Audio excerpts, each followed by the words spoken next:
Hello students, welcome to my YouTube channel special study for selection. अभी तक आपने DCT से संबंधित एक वीडियो देख रखी होगी। उससे पहले एक इंट्रोडक्टरी वीडियो हमने डाली थी। अब हम इससे रिलेटेड दूसरी वीडियो डाल रहे हैं जो गवर्नमेंट अकाउंटिंग के चैप्टर सेकंड से संबंधित है सिलेबस के हिसाब से। इसमें तो चैप्टर 3 है।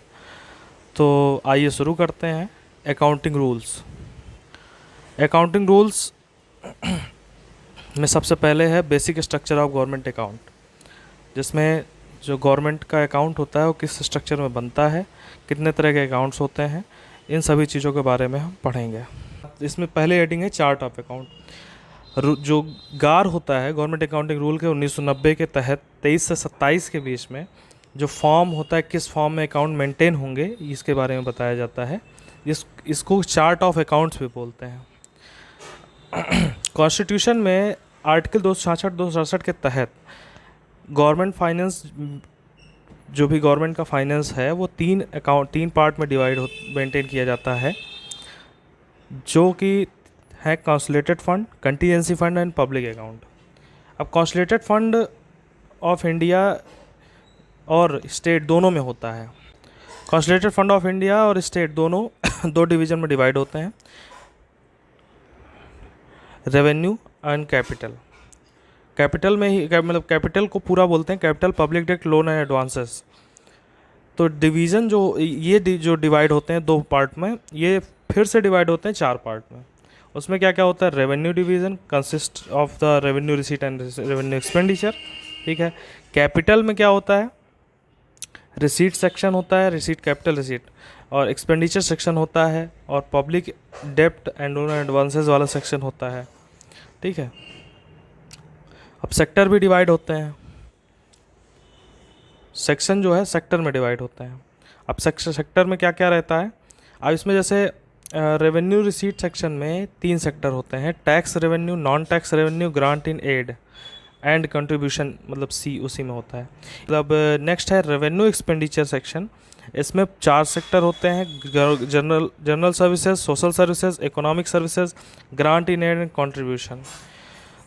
तो ये 4 होते हैं किसमें? रेवेन्यू में, और 3 होते हैं रेवेन्यू रिसीट में। रेवेन्यू एक्सपेंडिचर में 4 होते हैं, रेवेन्यू रिसीट में 3 होते हैं। फिर नेक्स्ट है कि रिसीट सेक्शन जो कैपिटल का पब्लिक डेप्ट एंड लोन एडवांसेस का होता है, उसमें कोई सेक्टर नहीं होता है। किसमें? रिसीट सेक्शन में। और एक्सपेंडिचर सेक्शन में यहाँ भी 4 पार्ट होते हैं, 4 सेक्टर होते हैं। रेवेन्यू एक्सपेंडिचर सेक्शन में पब्लिक डेप्ट लोन एंड एडवांसेस सेक्शन भी जो है 4 पार्ट में डिवाइड होता है। पहला है पब्लिक डेप्ट, दूसरा लोन एडवांसेस, तीसरा इंटर स्टेट सेटलमेंट, चौथा है transfer to contingency fund. Contingency fund में कोई जो डिवीज़न नहीं होता है, कोई सेक्शन नहीं होता है, कोई सेक्टर नहीं होता है। पब्लिक अकाउंट जो है डिवाइड होता है 6 पार्ट में, जिसमें आई से डिनोट करते हैं small saving and provident fund को, जे से रिजर्व फंड्स को, के से डिपॉजिट एंड एडवांसेस को, एल से सस्पेंस एंड मिसलिनियस को, एम से रिमिटांस को, एन से कैश बैलेंस को। ये जो आई, जे, के, एल ऐसे करके जो भी हैं, इनको ज़रूर याद कर लीजिएगा। क्वेश्चन में कभी याद आता है कि small savings and provident fund को किससे डिनोट करते हैं, या के से किस अकाउंट्स को डिनोट करते हैं, ऐसे क्वेश्चन पूछ लिए जाते हैं। फिर सेक्टर जो टैक्स रेवेन्यू वाला है, उसको भी जो है 3 सब सेक्टर में डिवाइड किया जाता है। Tax on income expenditure, tax on property and capital transactions, tax on commodity and services. ठीक है, 3 पार्ट ये भी डिवाइड होता है। और इनके साथ साथ जो डिटेल LMMH होता है, list of major and minor head of account, union और स्टेट के होते हैं, उससे रिलेटेड उसमें काफ़ी सारे अकाउंट्स होते हैं जो बनते हैं, उनके बारे में। आइए इसी को चार्ट में हम समझते हैं। गवर्नमेंट अकाउंट मेनली 3 पार्ट में डिवाइड होता है, consolidated, contingency and public account. Revenue और कैपिटल में कंसोलिडेटेड फंड को जो है डिवाइड करते हैं। रेवेन्यू में दो पार्ट होते हैं। इसमें रेवेन्यू रिसीट में 3 पार्ट होते हैं, tax, non tax and GIA, grant in aid. ठीक है। फिर है रेवेन्यू एक्सपेंडिचर में general services, social services, economic services and grant in aid. फिर कैपिटल में आते हैं तो रिसीट, 3 पार्ट होते हैं कैपिटल में, रिसीट, एक्सपेंडिचर एंड पब्लिक डेप्ट, लोन एंड एडवांसेस। रिसीट में कोई सेक्टर नहीं होता है। एक्सपेंडिचर में जनरल सर्विसेज है, social services and economic services, और चौथा है GIA यानी ग्रांट इन एड। फिर पब्लिक डेप्ट एंड लोन एंड एडवांसेस, इसमें पब्लिक डेप्ट होता है, लोन एंड एडवांसेस एफ से डिनोट करते हैं, ई से पब्लिक डेप्ट को डिनोट करते हैं, जी से इंटर स्टेट सेटलमेंट को डिनोट करते हैं, एच से अप्रोप्रिएशन टू COF को डिनोट करते हैं, आई से सेविंग वाला हमने वहाँ ऊपर बता दिया, जे से रिजर्व फंड, चौथा है के से डिपॉजिट, एल से सस्पेंस, एम से रेमिटांस, एन से कैश बैलेंस, इनको डिनोट करते हैं। इसके बाद है कि न्यूमेरिक क्लासिफिकेशंस क्या होते हैं। अब सेक्टर और सब सेक्टर के नीचे जो है बहुत सारे जो फंक्शंस होते हैं, मतलब जैसे उसको बोलते हैं minor head, subordinate head, detail head, object head, इन सबको मिला के टोटल 15 डिजिट का एक 6 टायर का मतलब 6 जो है क्रम में 6 टायर में एक के नीचे एक 6 टायर जो है क्लासिफिकेशन होता है। तो इसमें जो मेज़र हेड होता है, आप इसको यहाँ पढ़ने के बजाय जो चार्ट बना है इस पे ध्यान दीजिए। मेजर हेड फंक्शन को डिनोट करता है, इसमें 4 डिजिट होते हैं। सब मेजर हेड सब फंक्शन को डिनोट करता है, इसमें 2 डिजिट होते हैं। माइनर हेड प्रोग्राम को डिनोट करता है, इसमें 3 डिजिट होते हैं। सबऑर्डिनेट स्कीम जो हेड है वो स्कीम को डिनोट करता है, इसमें 2 हेड होते हैं। डिटेल हेड सब स्कीम को डिनोट करता है, इसमें भी 2 ही होते हैं, यहाँ 4 दिया है बट 2 होते हैं। ऑब्जेक्ट हेड में 2 होते हैं। आप यहाँ जब पढ़ेंगे तो आपको खुद समझ में आएगा, यहाँ जो लिखा हुआ है इसमें कि the numeric classification start with 4 digit major head. Okay, next आते हैं सब मेजर हेड में भी have 2 digit sub major head. किसी में सब मेजर हेड होता है, सब जगह नहीं होता है, ठीक है। सब मेजर हेड सब फंक्शन को डिनोट करता है, इंपॉर्टेंट है ये। माइनर हेड किसको डिनोट करता है, प्रोग्राम को। सबऑर्डिनेट हेड स्कीम को। डिटेल हेड सब स्कीम को। Object head object of expenditure को।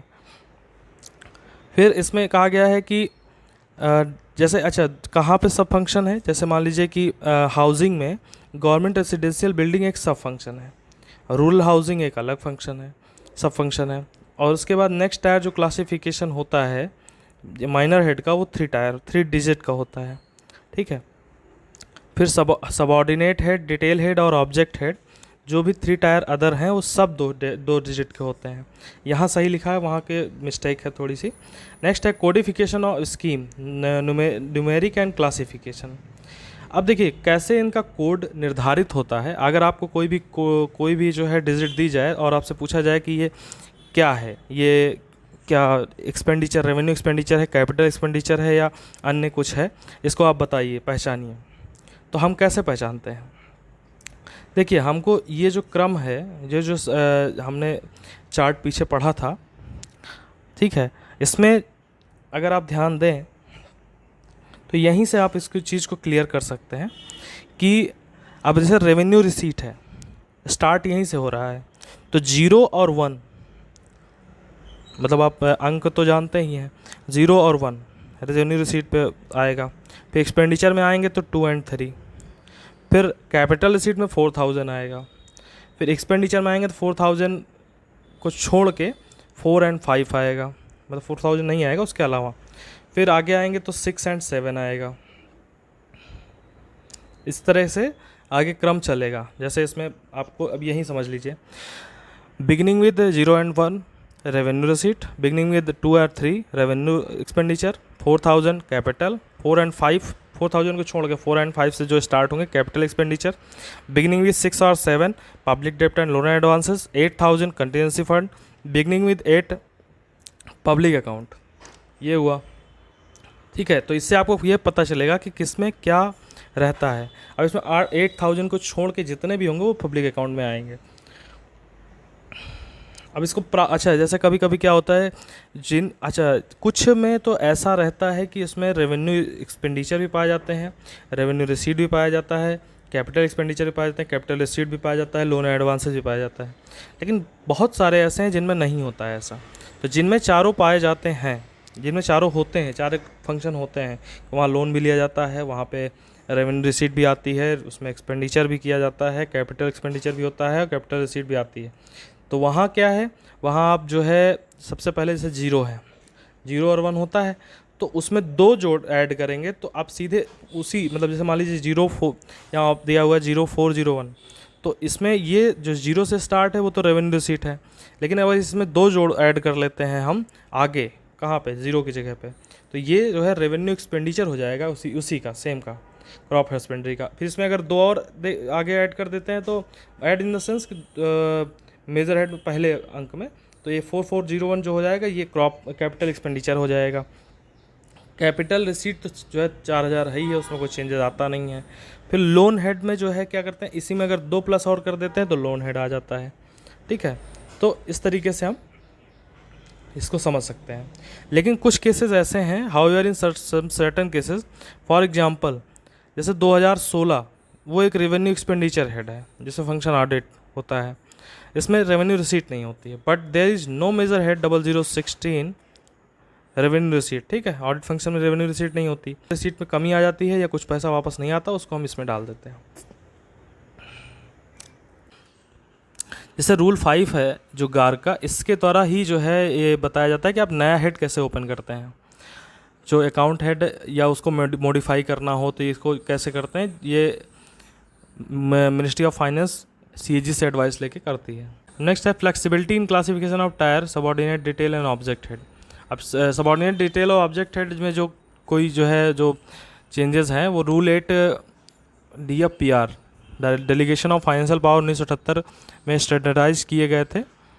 कोई कुछ प्राइमरी यूनिट अप्रोप्रिएशन यानी ऑब्जेक्ट हेड, प्राइमरी यूनिट होता है ऑब्जेक्ट हेड सबसे लास्ट, तो फाइनेंस मिनिस्ट्री इसकी प्राइमरी यूनिट ऐड कर सकती है।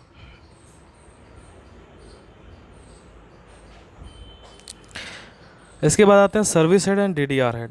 Accounting head under the service section revenue receipt, revenue expenditure, capital receipt and capital expenditure 0020 से 5475, इसको जो है सर्विस हेड बोलते हैं। कितना sir, revenue receipt, revenue expenditure, capital receipt and capital expenditure he service head है।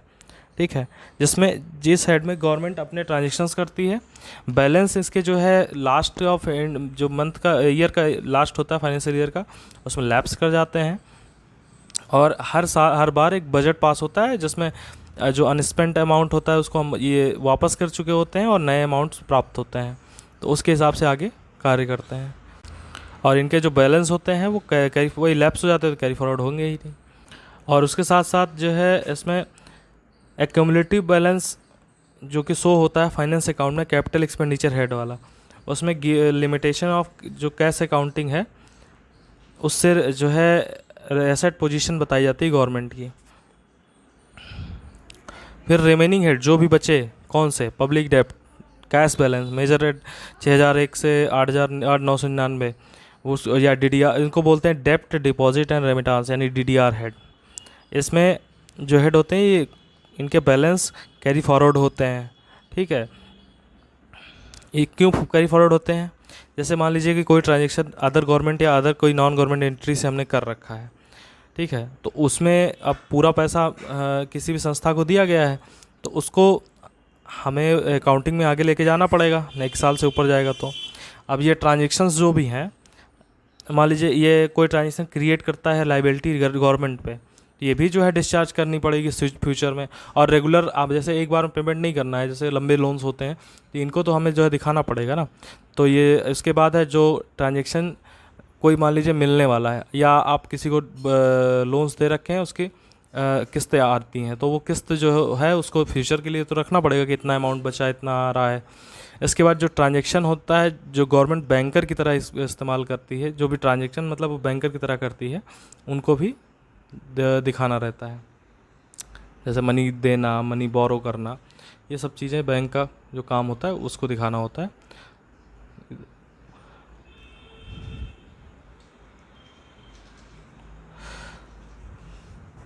लेकिन इसमें भी कई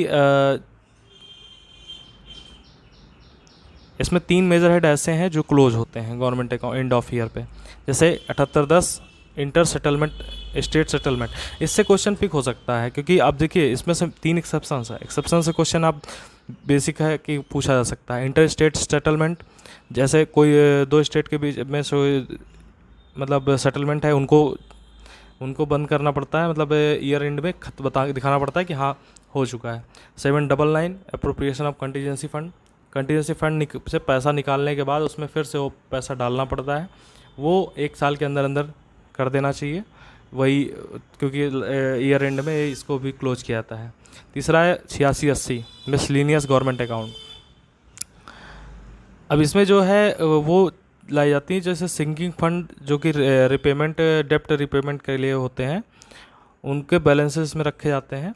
एंड हेड वो भी अपलोड करता है जो return of amount outstanding amount DDR head में आता है, ठीक है, जिसमें बुक कीपिंग एरर्स ना हो, और वो भी CAG और CGA के अप्रूवल के बाद, रूल 38/1990 में। फिर DDR हेड जो पब्लिक डेप्ट loan and advances inter state settlement appropriation to contingency fund, वो पार्ट होते हैं कंसोलिडेटेड फंड के, ठीक है, ये तो पता ही है। एंड ये हेड बजटरी, इसमें बजटरी प्रोविजंस भी होते हैं। DDR हेड बजटरी प्रोविजंस का मतलब वही जो बंद हो जाए, मतलब जो ख़त्म हो और अगले साल फिर से शुरू हो। वीडियो में इतना ही, धन्यवाद।